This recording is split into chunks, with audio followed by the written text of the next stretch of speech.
Between IV treatment and using the mechanical ventilator, he has little time to prepare for exams. 23-year-old Yaroslav Spicek has applied for a postgraduate course at the Institute of Philosophy and studies without leaving his hospital bed.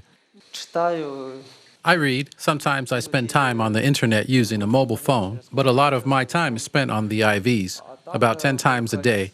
I also have to do inhalations. There are also 10 to 13 of those. A year ago, Yaroslav began to prepare for a lung transplant. For 6 months, he waited for a transplant in India, but to no avail. When he returned to Ukraine, his condition quickly worsened. One lung practically doesn't work. He doesn't use it to breathe. Only 16% of the remaining tissue works for breathing. The parents of Yaroslav tried to contact clinics in Belarus, but they were immediately refused help.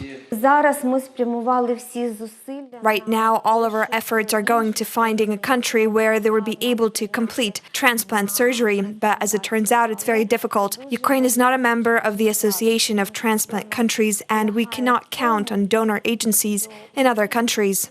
Nadia Kolomiets had a kidney transplant at a clinic in Belarus. For the sake of people like Yaroslav, she climbed Mount Hoverla. Even for healthy people, the path to the top is extremely challenging, let alone for those with organ transplants.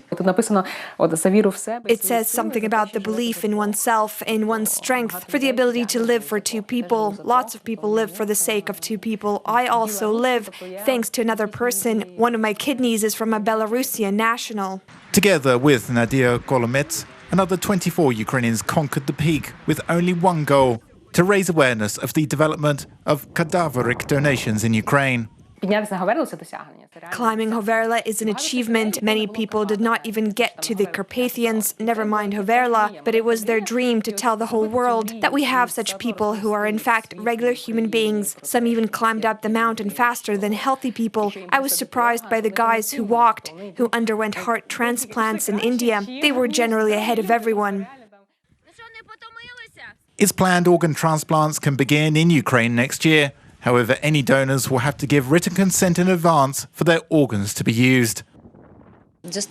According to statistics, 5,000 operations should be carried out per year. Up to 9 people die a day while waiting for an organ. That's more than 3,000 people who lose their lives a year.